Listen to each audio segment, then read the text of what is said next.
Okay. I deserve richness of love. I deserve wealth of trust. I deserve freedom from insecurity. Okay, that's nice. Hmm? That's nice. I like it. Okay. Yeah.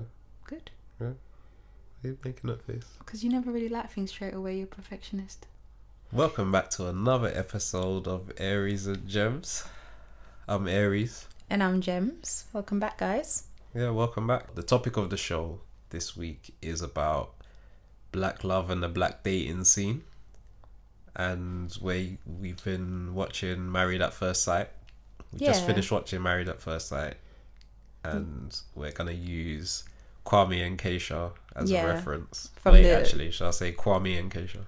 Yeah, Kwame and Kasia from the UK Married at First Sight. Those people call him Kwame and Kasia. You can just sit down because this is not for you. Yeah, Kwame and Kasia. Yeah. But we've been watching it and we've talked about dating before. We talked about the online dating strategy. We talked about keeping yourself safe in the music industry.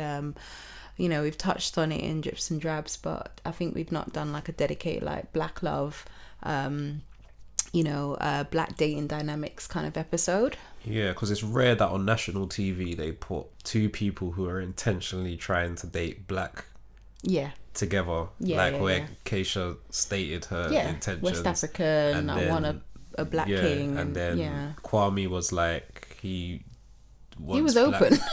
He was open to anything, really. Yeah, he said that later on, but he was like, he was very conscious of like that he's dating a black woman, and he wanted to like kind of represent in a certain way like the black love relationship and how black women are viewed and stuff. So he was making a conscious effort in terms of him knowing that he's in a black relationship and how it should be portrayed on television. Yeah, that's true. And you don't really see that, to be honest. Yeah, I agree. So that's why I kind of wanted to use them as the topic of this show, but it's really about like black dating dynamics and what that show kind of brought up. Things I've experienced in the past as a black person dating black and stuff like that. Okay, we're hearing it first because I feel like I overshared with the online dating strategies. I was doing all the talking about my past, so it's your turn. Oh yeah, it's just reference. Well, we'll get into it. So with Kwame and Kasia, like how far back are we going? Because I feel like when they first met, they kind of didn't really hit it off, and maybe that's kind of true to other things, but there was definitely some body shaming going on. Kasia thought Kwame was too short, too slim, and he made reference about her build, and because of how the show is, it's built up on first impressions, but a lot of the times that's true to life. You make snap judgments about people. Yeah, and that's one of the things I wanted to talk about in this episode about how black men and black women fetishize each other when it comes to dating. Like our preferences are kind of fetish based. It's not really about the inside black love kind of thing. It's more about where are you from. Yeah, that's one thing. Like because she was stated she wanted an African man. She didn't want like a Caribbean man from anywhere else. Like she was quite specific about that. And also about like people have this idea that black men are supposed to be big in build, or like a regal somehow. My prince, my defender. She definitely wanted that. And then and with men kind of want a busty, thick black woman. Like what? But Kwame actually wanted like what black men usually, the opposite of what black men usually go for when he was talking about the slim. Because Kasia was kind of like the stereotypical kind of build. I think sometimes it varies. And voluptuous. Yeah, I think it varies though. Yeah. I think there are some black men out there who do like the petite, the kind of tiny whiny, just slim figure. Like some men do like that. So I think it's hard to stereotype broadly, but I do think it's still true. I just think people like have this fetishized idea of like, yeah, if she's a black girl, she's got to have a big bum. So it's like points off you if you don't have a big bum and you're black. When a black person is dating another black woman, and then the woman is like, yeah, he's got to be big because black men are meant to be big, like in all departments and things like that. Like they, like it's very like features based. Yeah, like it's like certain attributes you need to have. It's just a lot of fetishism when it comes to like black dating. That seems kind of external, like kind of, because if you date black, you know we come in all different shapes and sizes. So, like, where do you learn that you only want this one type of black woman or black man, like a big, busty black woman or a big, oversized black man with big muscles, kind of 6'5". Featurism is just the common thing of dating, and sometimes men will say like, "Oh, I'm a breast man," or... but it's very narrow. It's very narrow. But yeah, in other, I think in other. But even just broadly, like I think someone will say what they like. Some women will say, "I love big shoulders, or a strong nose," and these features do kind of come up. I take your point though. I do think that sometimes it is a fetishized view of relationships from the offset. With black love, I guess, but like dating. Black dating, because it's like the original. Because it's like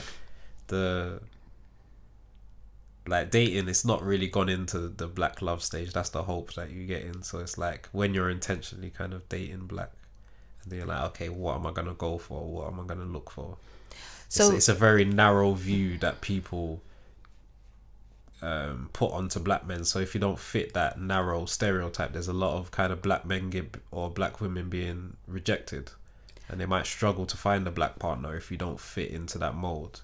Like if you're a short black man and you're like kind of like you don't fit the stereotype of that big black man that can protect me in any situation, it might be kind of hard for you if that stereotypical image of a black man is just pumped out there. Because even on this show they had the other black guy that's big and muscly, and then they got Kwame. Even though he was small, like he still was trying to like look like he's like big and muscly and defined. So like there's a lot of pressure to live up to that. Speaking of that pressure, do you have any experiences where someone's actually said to you like, how tall are you? Where are you from? Yeah, I think that's always it's always been the case. As opposed to what are you into? What are your interests? Yeah, I think these are like questions of things that they don't already know from like a profile or how they've met you. But yeah, like they expect you to be tall. They expect you to be big and muscly. They expect you to... So you have people saying you're smaller than I thought, or you're taller. Like when you say the expectation... definitely. Yeah, definitely had that. Like, when they expect a black man to be kind of a certain look, and then there's the disappointment when you're not of that certain look or that certain type, or you're not the stereotypical black man that they've pictured in their head. Yeah, like it can leave them disappointed. I've definitely experienced that. Definitely in dating. Yeah. Well, I just recall when Kasia basically decided to go on the show, and in part of the show you have to like tell your family and express, to your loved ones that you're gonna marry a stranger. And she was telling her granddad, who practically raised her, and her brother, and they were just asking her like, why are you doing this? Yeah. And I just remember like she was crying because she just got really emotional. And sometimes that gut instinct of like, do I really need to go to this level to find someone or go on this show? And it's not slighting the show, because before the show kind of has become really commercial and it's really changed direction, but before, when it was just an experiment about how can we match people that are scientifically, and I use that with air quotes, compatible and likely to fall in love, it did sound appealing, and it was something that even I was like years ago, maybe like 6-7 years ago, I was even interested in, like, oh, this show actually seems like it's trying to pioneer a new way to match people, which is interesting. But so I think there was just some gut feeling there. Yeah, and she went against her gut instinct. I think so. Yeah. Because she even was like, oh, I just feel so stupid now. And it's funny that she kind of really bottled that. And we'll discuss it throughout, but I've always just, watching Kasia and watching the show, I've always just felt like she's held back and had to, just from observation, I think she's had to bottle and suppress a lot. Whereas someone like Whitney, who will say, I'm making a mistake. I don't like my partner. Like, she's very transparent. Whereas Kasia would be like, oh, intimacy needs to be a priority for my partner. Okay, I see that it's not.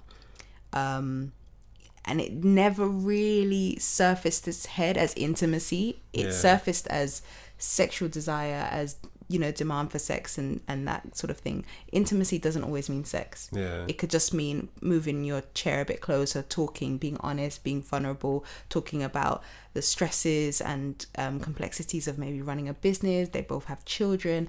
There's a lot of intimate discussions and, you know, sparks that could have happened between them, like real moments. But it was just about, I want to get naked. And also, when she did get vulnerable, Kwame kind of threw it back in her face when she was talking about how she had the baby at 15. So it kind of... Yeah, but that wasn't true to them. That was just something she tells people, you know, not slighting in, you know, but that's just something that she's experienced. Because sometimes when she would say things like, this man, he treats me well, he compliments me, I respect him, it just sounded like she was telling herself that as opposed to really believing it. So if I had saw a conversation where she said, you know, sometimes you tell me I'm beautiful, but I just don't feel it because there's no eye contact, or, you know, you're always sitting away from me, like we'll walk in together but you'll go and grab yourself a drink. Like those kind of real discussions is what I'm looking for when I talk about intimacy. So for someone who says that's high on my list, I didn't really see her try to perpetuate that. That was all true, because we could see it watching, like that the intimacy was lacking, there was nothing there, and there was that barrier there. And I think it came down to them, like, they were politically dating. The parents of the group. There was like, their dating wasn't about them. It was about the image of two black people on a show together, and they don't want it to fall at the first hurdle. So let's ride this out as long as possible, even though there was nothing there and everyone could see it's nothing there. They were just holding it together. Which I think that's representative of a lot of, like, black people in the dating pool together. Like, they know, like, black love's a bit of a touchy subject. It's like it's under attack. Like, that's how they try and portray it on, like, social media, is like, black love's under attack by mainstream medias. They always put in interracial people. They never put, like, black couples with black children on TV and things. So when you know all these attacks are coming, and even Kwame mentioned about, he didn't like how he wanted to make sure, like, the black woman was represented properly on TV, so he didn't want to be intimate, he didn't want to do things like that, which was a bit of an excuse, but he was still thinking about, we'll get to that. Instead of thinking about the love and him and are you attracted to Kasia, he was thinking about the image of the black relationship and how everyone else is looking at it. And, like, when you that's like political dating, and when you politically date, it's like it kind of puts a barrier in the way, like you're kind of holding on to this, but it's not about you. It's about optics and we look good together. And interestingly, you'd see other couples talk about, you know, like Chinita and Jordan, for example, of Married at First Sight UK. They'll talk about, like, are you ready for tonight's commitment ceremony? How are you feeling about it? But I always felt like with Kwame and Kasia, they probably talked about what they were gonna wear and what colours, and we did the leather last time, let's do this. Like, I don't know, I just never really felt like like I said, the intimacy wasn't there, but definitely they always looked like they were together. They'd come in hand, and, you know, kind of colour coordinated, but really there was that divide. And to what you're saying about, like, how things look, which is interesting, because I know exactly from, like, my family, there are a lot of people together from, you know, for years, but really at the crux of the relationship, maybe they live apart or they don't really talk, or, you know, and there's all this kind of divide. But from the outside, it looks like, oh, they're going strong. But, you know, it's just sometimes about optics. I think in the show, though, I can see why they played that role of the power couple. Because there wasn't really anyone taking that spot. I think a strong couple that looked like we've got everything together, like we both already have children, we both have businesses, like all we need now, all that's missing is the love. And so they were primed to take that position. I get it, and I get the temptation for that, but I never really heard them even talking about what it's like to both be entrepreneurs, or what it's like to both, you know, be in charge. That they had so many potentials for compatibility. Sorry guys, we're actually watching the episodes on mute just to give us some prompts. But why are you laughing? Explain to the people why you're laughing. Because Kwame went to get his own drink, so it's on mute, and Kwame went to get his own drink. And he didn't get Kasia one, and there's the body language, like he's just so, like, he's sat back in his seat, he's just got. But you know what he says after this? This is the bit where he says, "Deal with it." Yeah.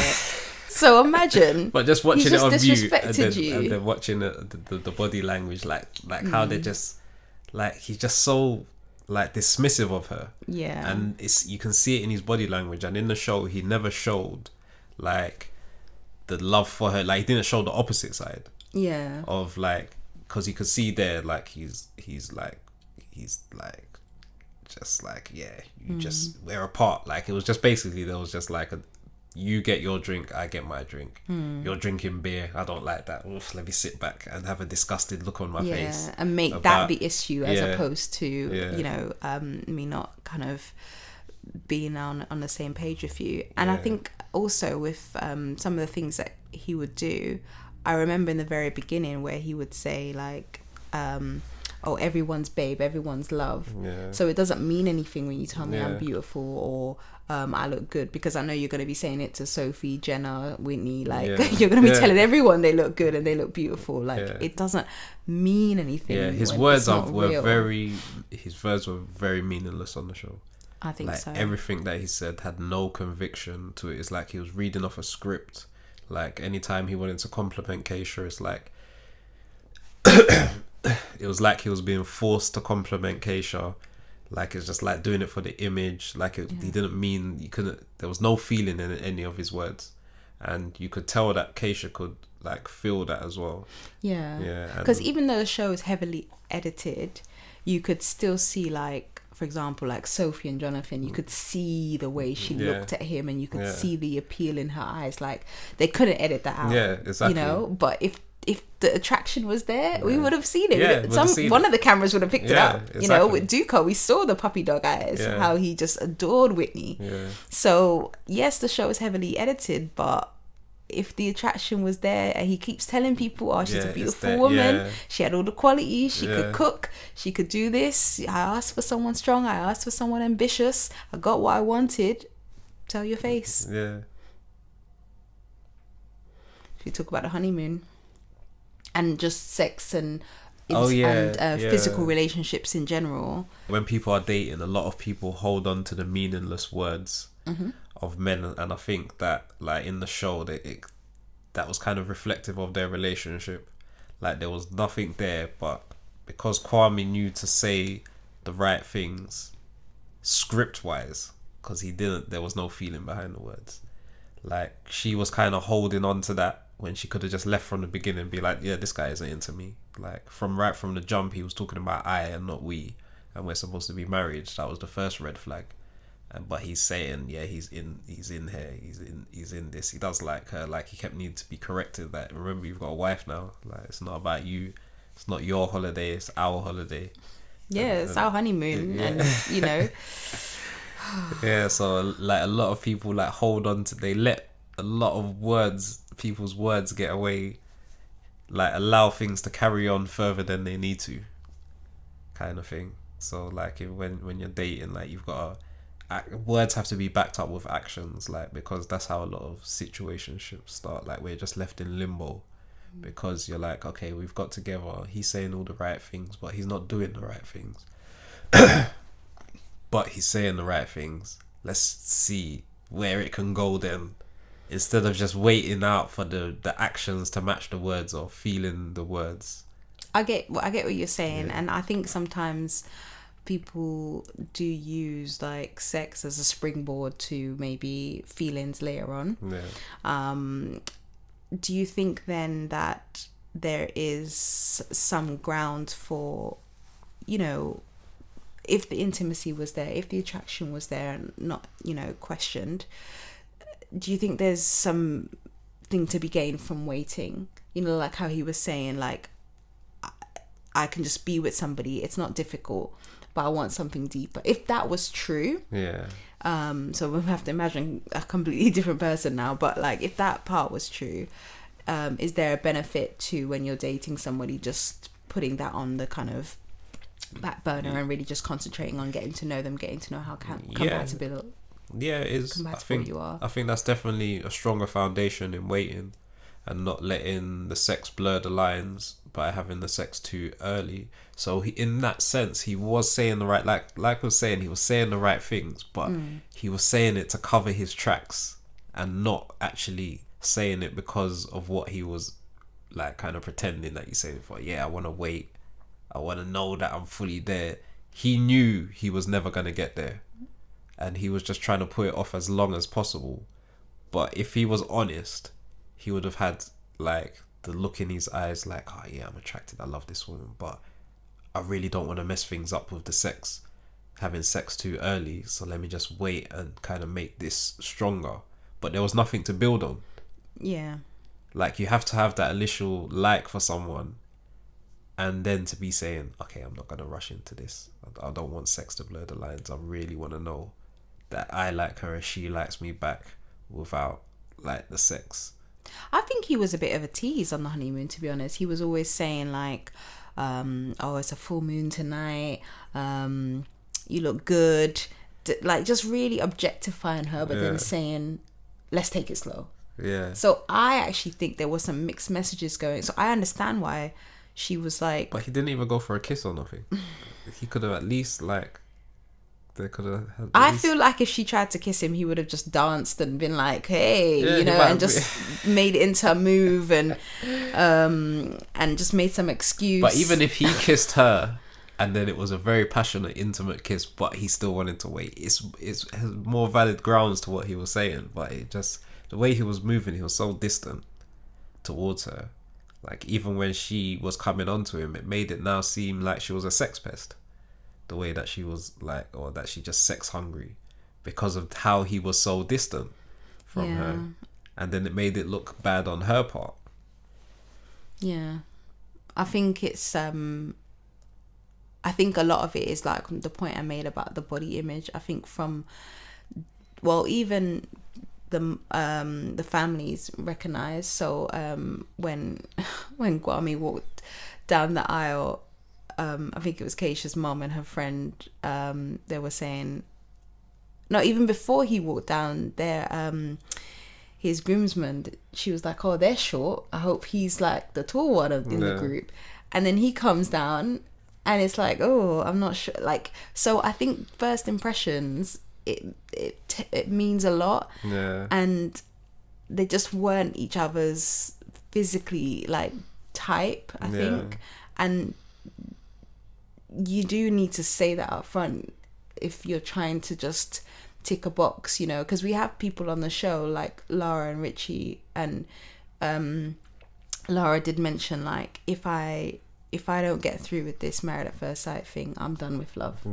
You know, and I think sometimes we're so scared of this time not working out, we're just willing to like, oh, he's not my type, let me just force it, let me just try with intimacy, okay, he's not giving me what I need, okay, let me try with sex, okay, he's not giving me what I need, okay, let me be the domestic goddess. And it's just like you're trying to lay out all the cards in your deck, and it's just not making it any more of a reality, because at the end of the day, it's like you don't have there's no I believe a lot in spark. I know we kind of disagree on this a little bit, but I do think that if you spark can even be intellectual, it doesn't have to be all physical. If you don't have that instant, like there's something like, I think we agree with a spark, because I know you need a spark as well. I just don't believe in the instant spark. I think the spark can come out of the blue sometimes. Like sometimes you don't even know you like a person, then they say something and then that spark happens. It's like, oh, this person's like that, let me look at this person differently. And then you start getting to know a person better, you start liking them more, and then it can kind of grow. So I'm more of the case of, even if a spark ain't there at the beginning, like some people are too quick to write off someone because that instant spark wasn't there. Agreed. And where I'm actually a believer in love at first sight and things like that, and instant sparks, but I'm also willing to wait for the spark. So I kind of understand someone who does wait out for the spark, but also at the same time, I know so many caveats. But at the same time, I know when something's not going to work. But how long is too long to wait for a spark? Like, how many dates would you expect to have that? No, but that's feeling? The thing. Like, I wouldn't be waiting. I would, like, the spark isn't there at the beginning, so I wouldn't even be thinking romantically. Okay. I'll be like. So it takes the spark to ignite that romantic feeling. Yeah. Okay. Yeah. So sometimes that's not there at the beginning, so you're not even expecting to end up with that person. So I believe in that kind of spark. Like, whereas, let's say you got a work colleague and you've never looked at them like that.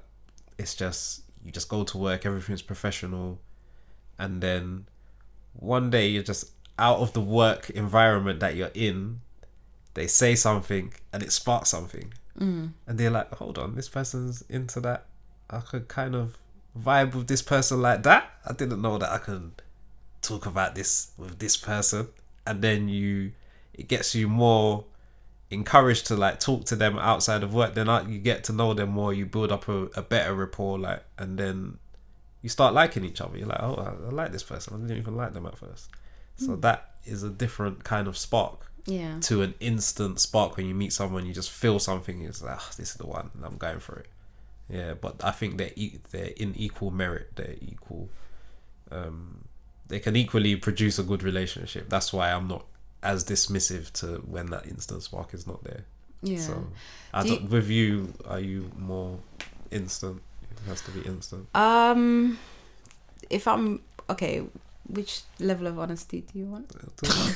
Okay. So real 100%. Don't be like 100%. Yeah, don't hold back and say it later. And 100%, I build up an image of what I need for a spark. So I have the requirements already. So I'll go into it thinking, I need this guy to be kind. I need him to be a good listener. And then when those things come to light, so it's like a remanufactured spark, because I already know the things that I'm looking for and what I'm not looking for. And then when I kind of see that person starting to align with that, with a few surprises, which is always nice, that ignites the spark in me. Because I need to know certain things. Like, I definitely need to be with someone who is kind.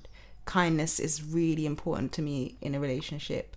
And I think especially with black couples, because I've always dated black, and I think sometimes growing up it's been on the side of like tough love and riding things out, and it's always this thing of like, you need to be toughened up. But I want kindness sometimes. Like, I need really soft love and gentle love, and someone who's kind, I believe, will be able to give me that more. And I like to be able to just trust that my partner is just gonna take things at that pace with me. So those kind of things ignite a spark. So yeah, I'm definitely a believer in like instant, spark and stuff. And sometimes it's not even just what someone says, it's like things that happen around us. Like I'm very like sensitive to, say if I'm on a date with somebody, and then as we're talking about like really hard times in our life, the clouds come in, and then as we're talking about like our dreams and our hopes, the sky parts and there's like, it's weird. Or like sometimes like just coincidences kind of happen, and then you're just like, we seem to be in sync with our surroundings a little bit. And I've had that happen to me before. Like there was one time I was on a date and I was talking about a really dark time in my life, and that person was talking about a dark time in their life, and it just started to rain. And it was just a weird feeling of just a spark of, oh, this is a weird coincidence. And we both had to run into a pub for shelter, but it was just like a bit of a moment that we had. Yeah, I'm all about compatibility and synchronicity. Like just synchronicity with nature and with things happening. Like with me, the synchronicity has always been the spark for me. Like, so like if someone was to tell me you're gonna meet, the next person you talk to is gonna be a Gemini, and then I'm talking to the person and then they're like, yeah, my birthday's on June the 6th. I was just like, spark. Like this person's just been sent out of nowhere, and I've been told I was going to meet that. Yeah. Like, or if you thought something in your head, like maybe you've gone to a concert and you're like, I'm always going to see this band on my own. It'd be nice to go with somebody. And then the next person you meet loves that band, and you're just like, oh, this is like, I put that out there. Yeah. So I do believe in that. One thing I was going to mention was, do you think in like the black dating scene that it's prioritized enough about like intimacy in the beginning, or do you think it's more like how did you get together? Well, all my boxes were ticked, as opposed to the actual intimacy and honesty that someone can share.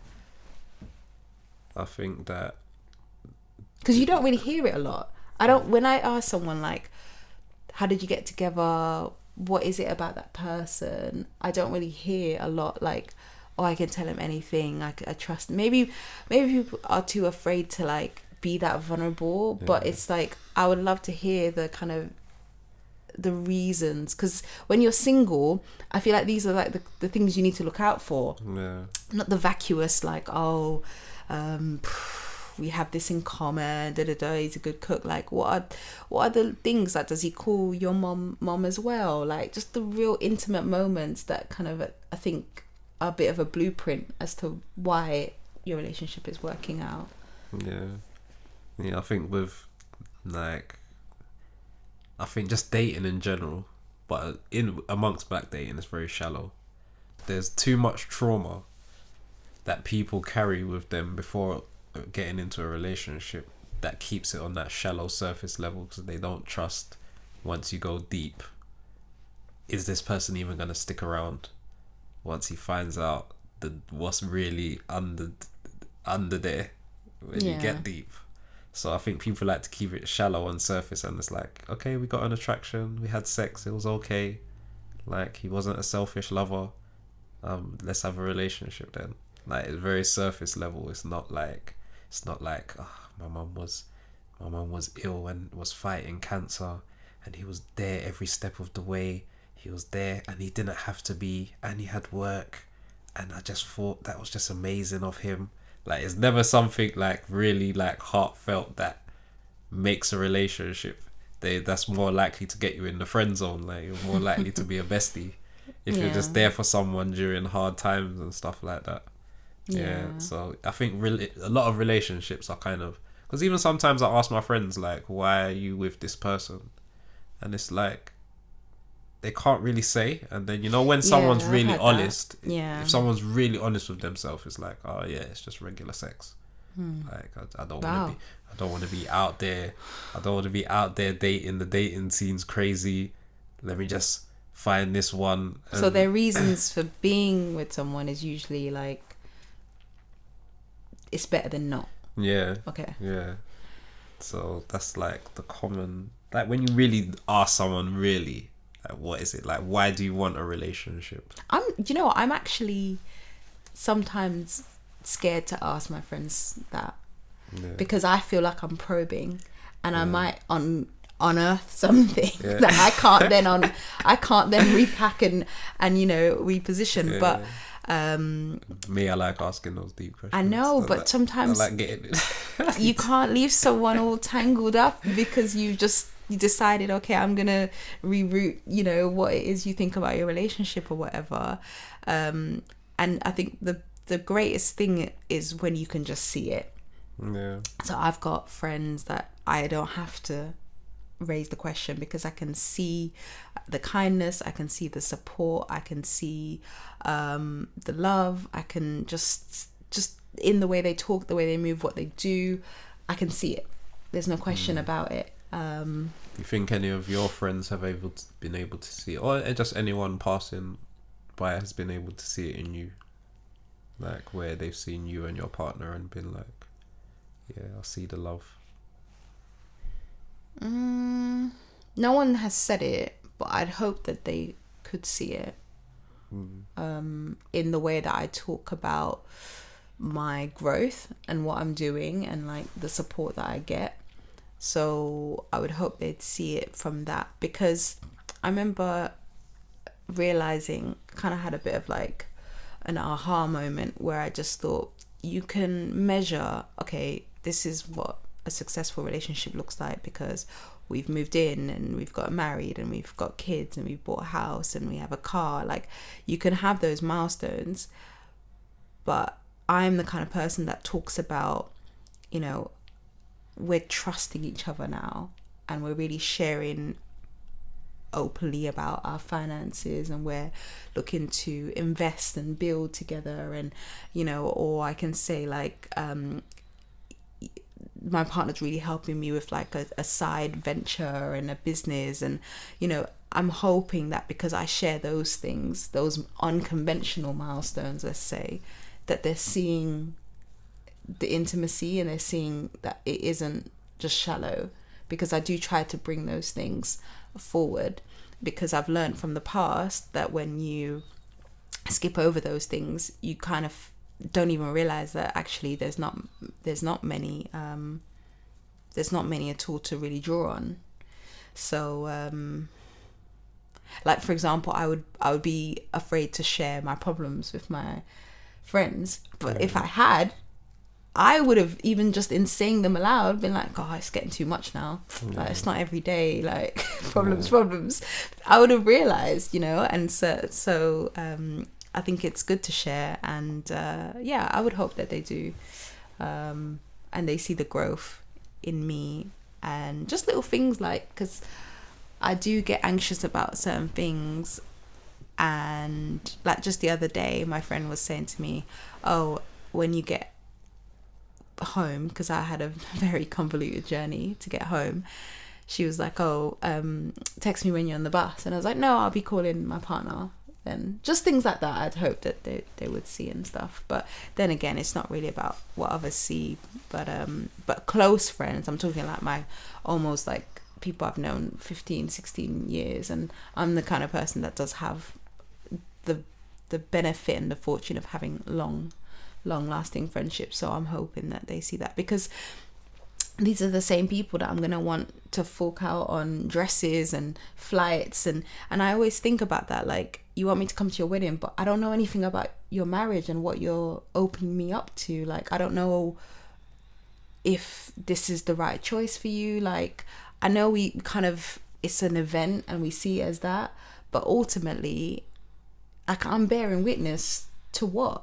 And I'm lucky that I've got friends that I love dearly and know for a long time, and I know, okay, they're solid in their relationship, and I can actually stand in a church or in a venue and be like, and if they have problems, I'm gonna be like, no, I saw you get married, like, you need to fight this through, and I could be a support because I believe in it from day dot.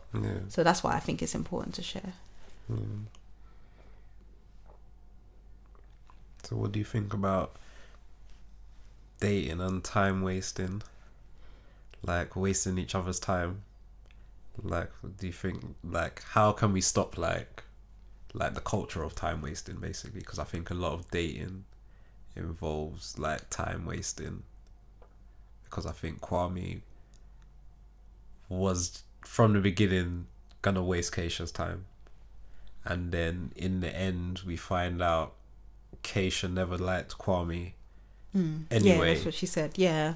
So she was willing to waste his time. So like they didn't like each other, but dragged it out near enough to the end whereas they could have been like the older couple who just decided from week one we're not for each other and went home. I think people coast in jobs, in relationships. I think it's But in dating, that's just like that's taking the piss now. I mean, because you can move on to the next one. It's not so easy. And even sometimes. Keisha made that threat. She was like, "I could go tomorrow." Yeah, fly to New York tomorrow. There's people out here. You see what I look like, and we see what you're working. I'm working with. Like, how do you know the difference between building something and what you have is as good as it's gonna get? Because you won't really know that, and sometimes you could even break up with someone and have that regret of just one more year could have made a difference. I don't know, it's difficult, but I know what you mean, because I actually have family that it's going nowhere, love. You know, and respectfully, like, it's not gonna happen.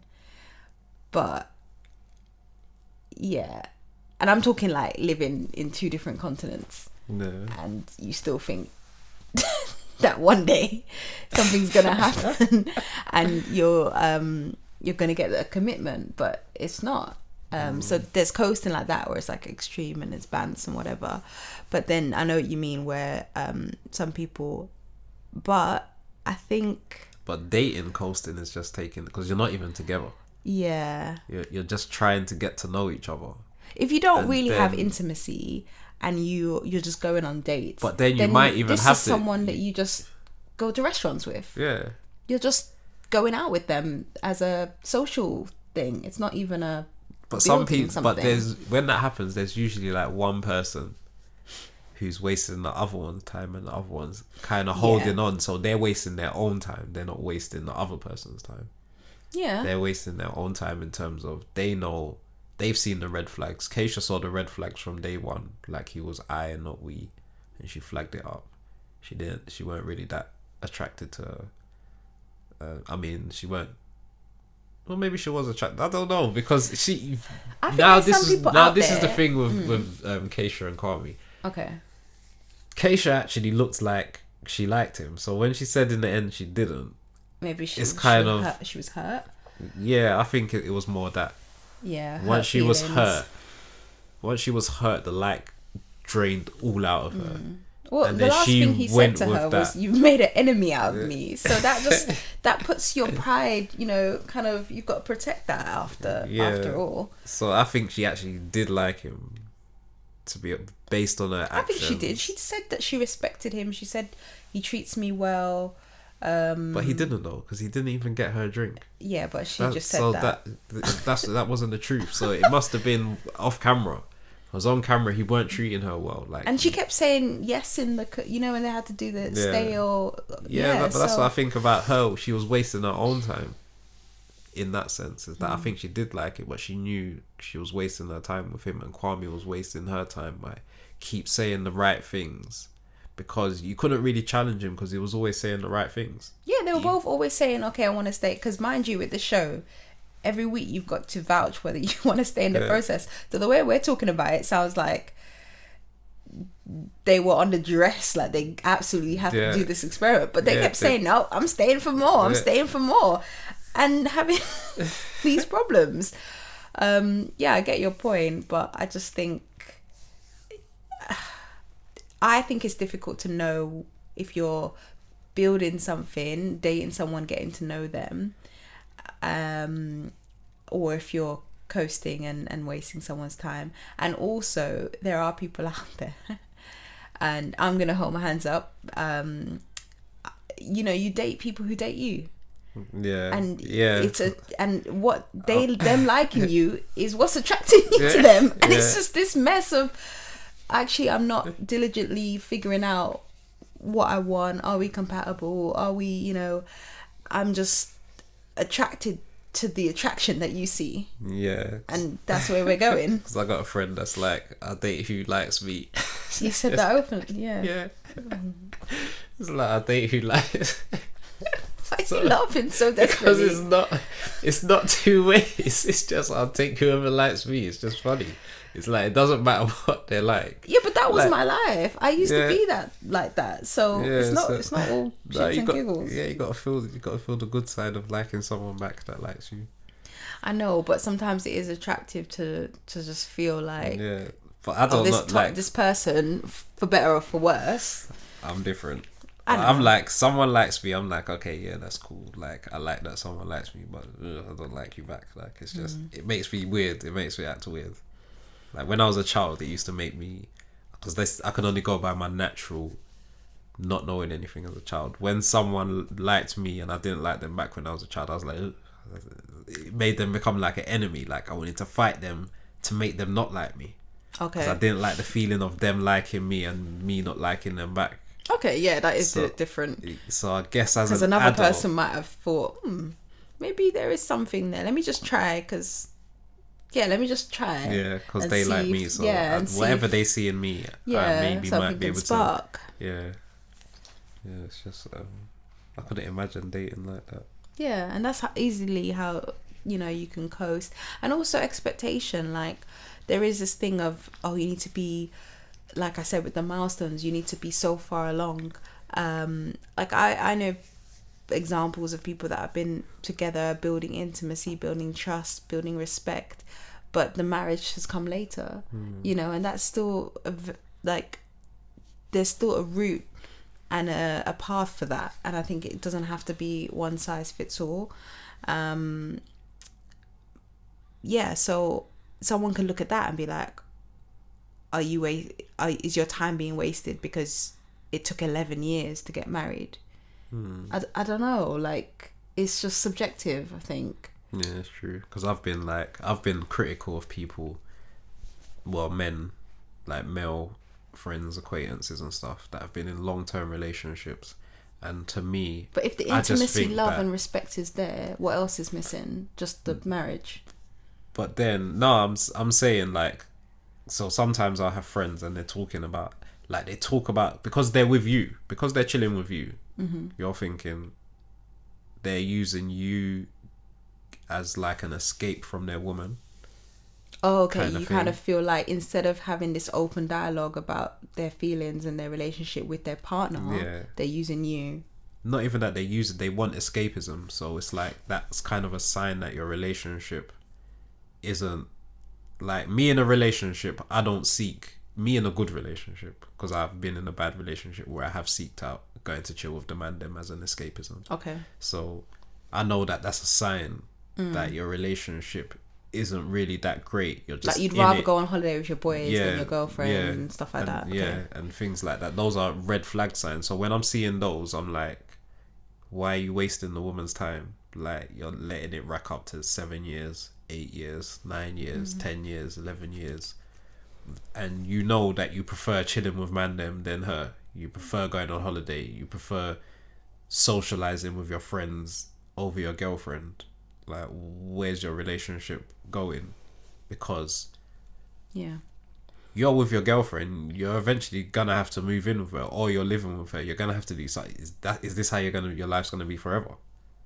Or are you just waiting for her to leave, knowing that she's not gonna leave? But you're coming at it, and this is me being devil's advocate, you're coming at it from the idea that you can be friends with your partner, and some people, they want like a lover and someone that they can respect and build with. But if you do want to just chill and shoot the breeze and talk about random stuff, like really, bespoke interests, you do want to chill. Like, I'm not saying it's like you prefer it over, but it is on par with, okay, I've got my relationship for this part of my life, my interest, and I've got my friends for this. And some people do decompartmentalize like that. It's not how you might do it, but there are people who do it successfully, and But then it should be equally as. Yeah. Like, you shouldn't come. Like, they wouldn't go to their girlfriend and be, tired of being around my friends. Yeah, because I don't watch football, so I would love it if my partner, like, you go, you enjoy it, you do all your footy chat, and then, you know, because I'm not gonna help. I can't be everything for you. Yeah. So, but you should equally enjoy being with your friends, with your girlfriend. If one is depressing. Yeah, that's strong. And then that is really strong. One is happiness and joy. When you come with the random, you get through the door, you're just like, I can be myself. I can take this mask off. My girl doesn't even let me smoke. Yeah. She doesn't even let me eat big plates of food. She just, every time I do something, like, that's how some men are when they just get round you and they're just like, can be themselves again. But I think when it comes to being in a relationship, that's a long term. You kind of want to be able to be yourself with your girlfriend as well as, because then what happens when you mix the two? So you got your girlfriend around and your friends around. What are you gonna do? Like, you're just gonna, you can't be real. You're gonna be this different person than your friends. They're like, what? You don't eat meat. Like, you eat meat when you're with us. Yeah, I've not experienced that, but I've heard about that. Like, again, I've got so many family members, but yeah, definitely, like, I actually I've got an uncle. It's this funny story that my mum always talks about, where, like, he would tell everyone that he doesn't eat corned beef, but this woman would make him corned beef and Johnny Bakes and stuff, and he would just eat, like, he would love it. And she would even be like, oh, he loves it when I cook it, and they were like, what? I didn't know he ate that. He doesn't eat that at home. So it's like being a different person just to appease, you know, that partner. What do you think about other people having a say in your relationship? Because we've just been speaking about the friends and and like, that was like a feature much. That was a feature on the show with Kasia. Like, she had a very high 4 Kasias. Yeah, you're basically dating 4 Kasias. Like, you have to get through her 3 friends and her to get the yes. So what do you think about friends having that level of involvement in your relationship, like, where you can't make a decision? Like, you need to go to your friends and they have to all agree with you for things to go further. Well, like I said, I usually date, like, black partners. I've always found it to be a contribution to a relationship. So either it's the man them or family or church, like, there is always some kind of committee. And I think it's just maybe because of how we are, like, I do think there is, even if it's just one person vouching, I think there's just strength in that. And actually, I look kind of sideways at somebody who's got no one really checking me. A little bit, because it's like, really, someone could just come up in your life and just make all this claim to your time, your emotions, and, you know, and you really want to commit to them, and you've not met anyone. So I'm always suspicious, like, you've not met anyone from his family, no friends. Like, I don't think they should have the majority stake in saying yes or no, like how Kasia pointed to each one of her sister friends and were like, what do you think, what do you think, what do you like? That is a bit extreme. I found that to be a flag, to be honest. But then when you're saying about, like, how in black dating there's always a committee, I think so, and I think there should be a little bit, even if it's one friend that you know for like 20 years. And that friend can come to lunch with you and be like, yeah, he's cool, I like him. But then also, like, what if that person's just always likable? Like, because there's some that's, like, I think that's a bit dangerous, because I've never really had anyone like the friends. Like, the friends have always kind of liked me. No one's perfect. I mean, if you fooled me and you fool my friend, are you saying that, like, because no one's perfect. Like, just because you have people vetting doesn't mean they're gonna do the absolute best job at it, you know. But it's just about having that sense check, and the more the better. And sometimes it's work, sometimes it's like you don't meet any of their family or friends, but you go to a work do, and then at work they're like, oh, I thought he said he was this position, and then you told my work colleague something else. Like, just I think it's just good to have other people's opinions a little bit, because even then, like, some people know, let me play up to the friend, because if the friend likes me, I'm in. So like, if you're kind of lingering in that, but I think you can tell that as well, like when someone is playing up to be liked a bit too much. There's some good actors out there. Yeah, well then, like I said, sometimes you know, you fool me, you fool them all. Like, sometimes it's just like that. Like Kasia had us fooled. She made us think she liked Kwame, and she didn't all along. I don't know. I think some of Great it was actress. her. I think some of it was her, and just losing. The thing is, when you lose respect, is a thing. Like, if you lose it bit by bit by bit, that's it. What am I gonna say at the end? It's just tarnished now. Everything I look back on is just. It's just tarnished, and I'm not gonna even want to admit it, even to myself. Yeah, that's so true. Because I do that. I just rub someone out my life. If I had you strong do feelings that. for someone, try to ask you, oh, what happened there? Why did that end? Oh, you gotta ask her, innit? Like, it's just some people are like that. They scrap. Like with the picture when she did Instagram. Some people's lives are like that. Like, I'm honest with you guys, even on the pod. Like, I'll tell you, I went to this country with this partner. Some people erase the whole trip from their life. They have gaps. Their history, their life history is like, okay, so 2008 to 2012, and they just have these gaps. Whereas if I'm telling a story or I'm remembering something, I will talk about who I was with. I'll talk about even the job I was at, and you know, I fill it in with lots of colour. But some people, it's just like a scrapbook with lots of bits ripped out. I think I can kind of relate to Kasia now in the ends. Like, didn't even notice I was like, hey, scrub you out. Yeah. Said, never liked you in the first place. I thought you went to Maldives with your ex. What? I never been there. Never been there in my life. I don't want to admit it. Like, some people are just out here erasing a whole history. And that's scary too, because then you're hearing someone say that and you're like, oh, I might be erased. Jeez. We're talking about like the dating scene, and you know, you touched on committee, which is but I think there's something to be said about like maybe like multi-dating. I don't know. I definitely okay. Well, I was gonna say something. Red dress on the TV. I was gonna say something completely different. I actually think we don't do it enough, because I think it's only when you multi-date. In terms of women.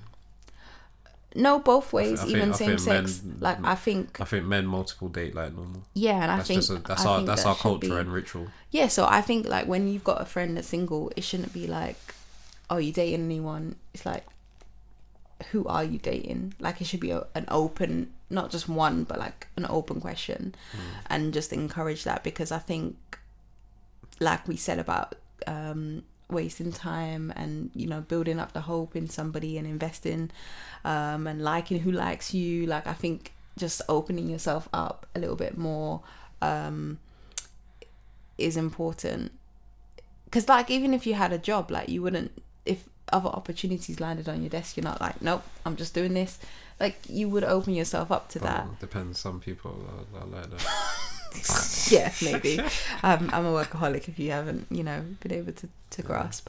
But some people are not open book like that. And I think it should be, because could you imagine how it would play out? Red flag, to be honest. Could you imagine? I think most people multiple date. I think that's the more common thing to do. Imagine how it would play out with someone like saying, "Oh, where's your husband? You're getting to 30, or you're getting old now. Where's the husband?" And I said, "Oh, you know, I'm dating 3 guys. Here's all their pictures." Whoa.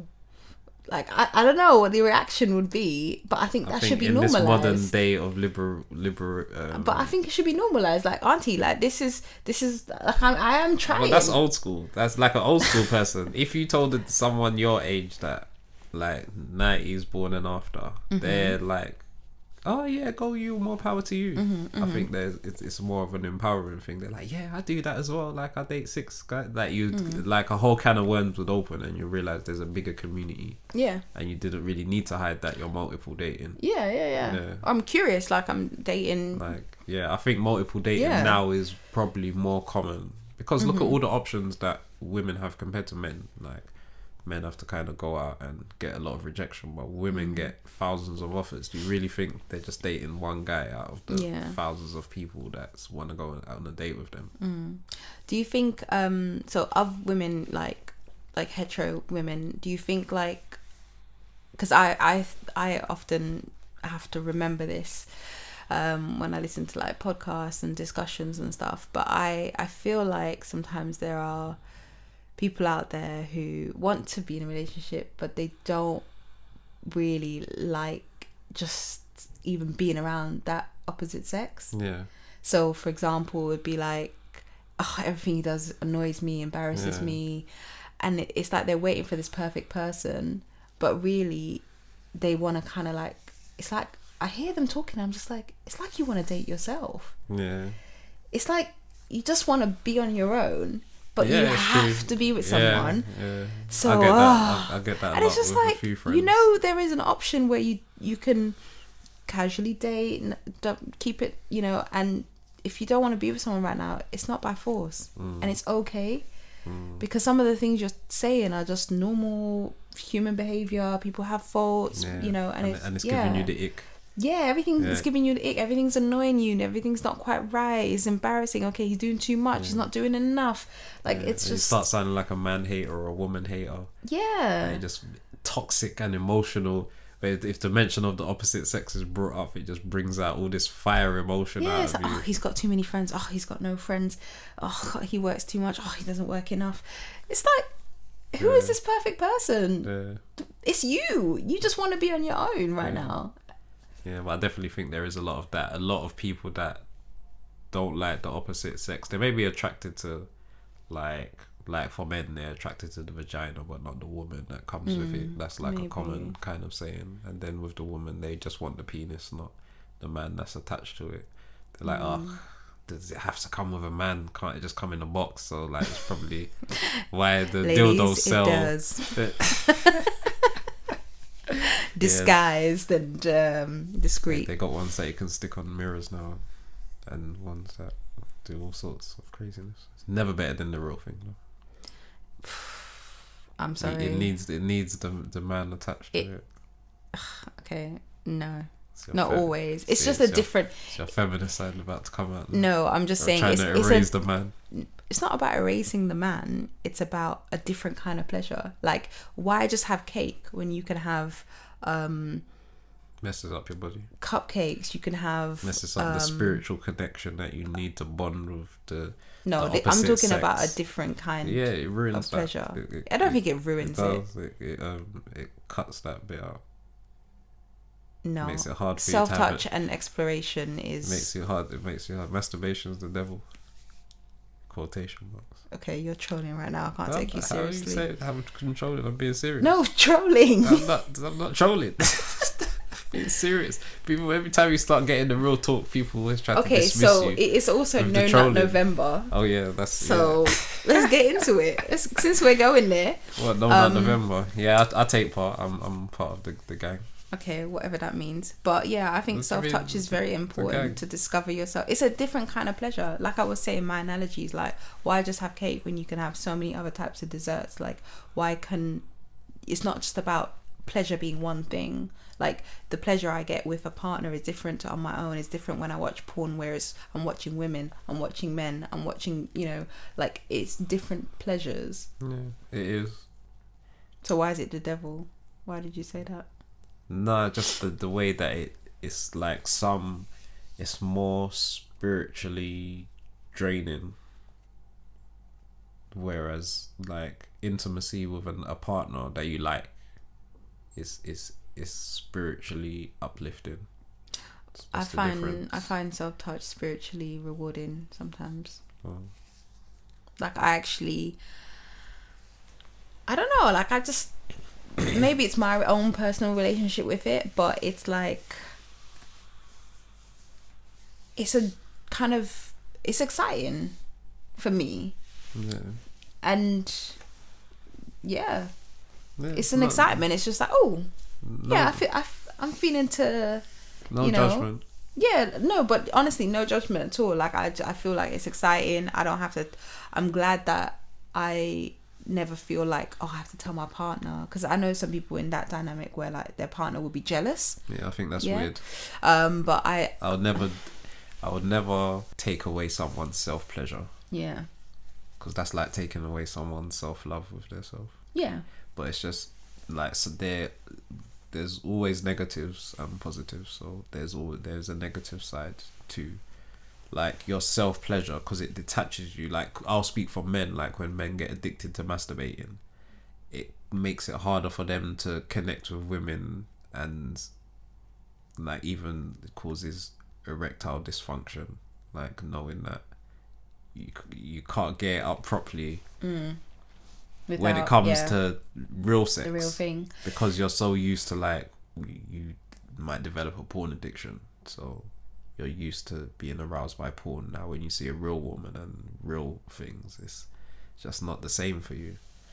So like with, I would assume with women, with anything being abused too much, I think like that's a whole different lane, and there's like channels and, you know, support and everything for that. I think that's like a different lane to what we're talking about, like a healthy appetite where it's not being like abused. But it also creates that, I can't speak for women, but for men, like it's like that get out clause, like, don't need to go out there and try and be a decent guy and attract a woman. Oh wait, what are you saying? I thought you were going to say something else.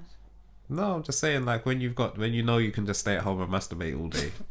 You yeah, again, this is the other extreme. But what I'm talking about, not even the extreme. I think this is like a normal, regular thing that a lot of men might go through, because you got to remember, it's not easy to get women. It's not as easy as they make out. Like, you've got to like, for women, they just need to sit back and wait for the man to come.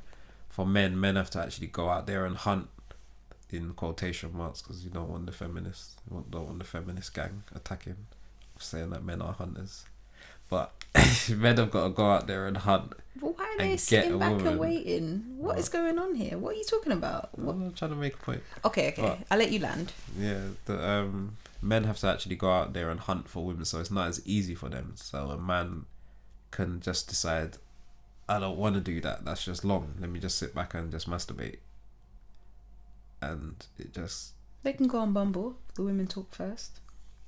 Yeah, it's still not the same. No, go back to the wasting time thing. Because women talk first, then you're not getting no action. And all women are talking to you. They're all talking to the same 10 guys, because, you know, in a room of 100, women are. I think some guys do alright. Are just Bumble, like attracting. I think some guys do alright on Bumble. Some and some don't. Like with any dating site. But what I'm saying is that you don't have to. If you're someone who's maybe looking to like dabble in the dating scene, there are options. I think it's not just every day stay home and I don't need a woman, like I'm just, if that's what you want, that's the thing. Like, but I still think you're talking about like the kind of extreme end where someone will just not, because I'm talking about you are actively dating and you have periods of like self-pleasure, you've got like a relationship with your own self-pleasure. I actually think, so the point I was going to make was like, you're actually more able, I think, to explain and tell your partner what you like and what you enjoy, because you experienced what that feels like for yourself, and you know exactly what you like and how you like it, to explain it to somebody else. And I think that comes with exploration as you're dating. But someone who actually thinks, this is so good, I don't want to date, I do think that's a different category, personally. To what? I don't know how we got here, but here we are. This is what happens with Aries and Gems. But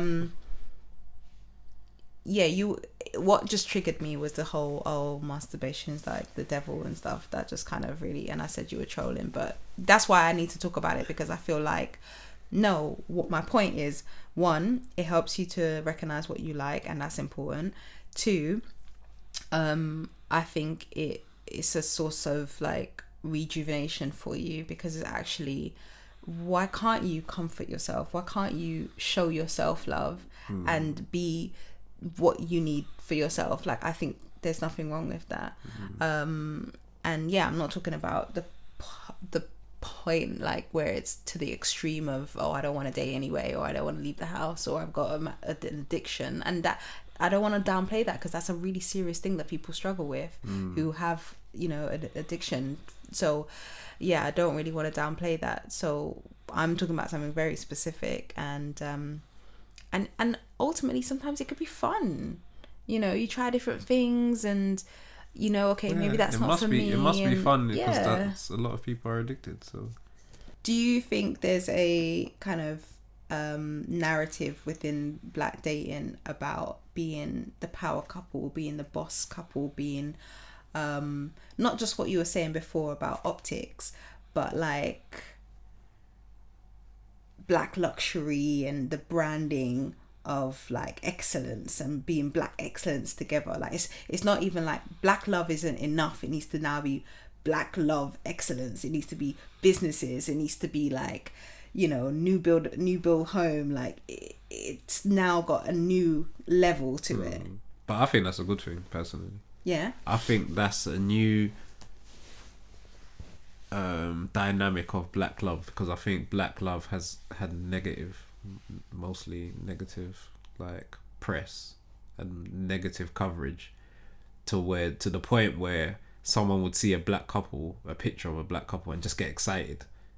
Like, there's nothing else to it. It's just like two people together, black people together. Like, that's enough for me to celebrate. So adding to those new dynamics that you just mentioned, I personally think is a good thing. It's like there's a different dynamic. There's like a luxury black couple kind of lifestyle we could aim for people that's into that. Yeah, because there is also like your traditional like African or Caribbean stick together through thick or thin type black love that is also portrayed, that we know, which is pretty much old school. Yeah, like the struggle love. Yeah, pretty much. Like that's that. There's got to be a middle ground. That's all. There's got to be a middle ground. But they used to show kind of good, like when we was young, like they had the Desmonds. The Desmonds had a good like black older couple portrayal. But do you not think sometimes Desmond would take her for granted? I'd have to rewatch as an adult, but I thought their dynamic was very like, you expected her to work in the shop. They never really had time. It was always like his way. Remember, he was very stubborn. Yeah. It was like my shop, and she had to at one point be like, "Okay, your shop, but who raised your kids? Who's doing, you know, the salon?" And then he would get in check, and then they would come together. Yeah. Like there was always like a happy ending kind of thing towards their relationship. It wasn't negative, I would say. Yeah. Even when negative things were happening. Like we had a good on TV, we had some couples, we had Uncle Phil and Aunt Viv. They were like a good like high-end type black couple. Yeah. That we could grow Viv. Up seeing. What, the light skin one? Yeah. So they even showed us the light skin and dark skin dynamic of black power couples. I feel like with Dark and Viv, I can't remember the actress name. I know it's really bad. But I feel like with her, it was like the respect was there. Yeah. And then with the other one, she seemed younger, the actress, and then little Nikki came along, and it was just more maternal. Yeah. Whereas, I don't know. It's like they changed not just they changed the character. Yeah. I think. Yeah, they did. Yeah. So the two were very different. Yeah. Yeah, they're very different. But her real life actress, she's married to Tim Reed, who is like the dad on Sister. And they actually have like a long marriage. Like they're still married up to this day, and they've been married for like, I'm sure it must be plus 40 years. Yeah. That they've been married. But I saw he's got. I follow him on Facebook, on the Facebook page, and then I saw how they're like just had a long term, like they're like black couple goals really, but they've never been commercialized. Yeah. Yeah. That's good to see. Yeah.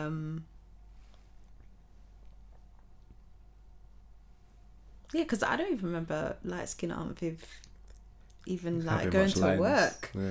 Or even like Just having depth to her character. I remember there was one episode where she did kind of have to act a bit, but I can't even remember what happened. a bit. Goodness. No, because it was just like she was just there sometimes. Yeah, she with was the just odd thing that she an was saying. accessory. Yeah. Whereas the other one, like, man, she had presence. Yeah. Maybe even upstage Phil a bit sometimes. Yeah. You know. That's probably why they got rid of her. Like, Yeah. Dark skin one, she's doing too much out here. Has there been a black couple, not just dating but together, that you've been surprised at when they've not worked? I can't say I'm ever surprised that, because I think breakups are part of life. You can't never expect people not to break up. But like, you know, some people online are just like, oh, Nas and Khalees, why? Yeah, I don't Andre really. and Erica, why? Yeah, I don't know about all of that. Like, those celebrities mourning over people's relationships. Yeah, to me, like, I've never like celebrated a celebrity couple. Like, I've always thought like it's just it's as you're both celebrities, you're already kind of doomed. No, Posh and Bex. I mean, it works. Yeah, those are couple goals. Aries and Gems couple goals. Yeah, Posh Aries and and Bex. Gems are couple goals. Yeah. Well, on that note, we thought we'd just give you a bit of a random, because I feel like last episode with the relationship stages, it was very structured. So we thought maybe this week we just go with the flow a bit more. Before we close out, we're going to get a quote and an affirmation. So this is inspired by our week and this conversation. You know, you really do deserve to be in a happy relationship and deserve to be with someone who, like we said, has a spark and actually fulfills you. So with that, we have: I deserve richness of love. I deserve a wealth of trust. I deserve freedom from insecurity. Yeah, I like that one. We went to InvestFest this week, and I liked the affirmation that the master investor Ian Dunlap done with the crowd. Yeah, and he was like, and the energy that it was bringing, and I was thinking like there needs to be more arenas where we shout out that we want to be rich, we want to be free, we want to be wealthy. Yeah, like I just think that we need more arenas where we're just affirming those, because there's a lot of, with the mainstream, like how they promote like the negative parts of our community, like a lot of people are shouting a lot of negative things into the atmosphere without knowing, like going to a Megan Thee Stallion concert, not knowing the things that they're shouting out into their air, or a drill concert, shouting out those and reciting those lyrics, and the drug lyrics if you go to like a trap music concert, like the things that they're reciting. So I liked being there, and that they was just shouting out about wealth and business building and things like that. Yeah, positive stuff. It was very positive. Yeah. All right, well, that's it. Thanks for hanging out with us this week. Yeah. I'm Aries. And I'm Gems. Yeah. Had a nice time, a nice chat. And hopefully you join us again. Follow our socials at Aries and Gems on all the main social medias: Instagram, Twitter, Facebook. Yeah, that's right. If you don't find us, then we've just been we ain't set up on that platform yet. Yeah. But we're out there. Yeah, TikTok. Yeah, follow. Can't have our personal accounts yet. Gotta find that you gotta show how much of a real fan you are, and find our personal accounts. You might have to go through the followers of the Aries and Gems account. Oh my see god. who they follow. Okay, good luck with that. But yeah, thanks for tuning in. Cool. Until next time. Alright, bye.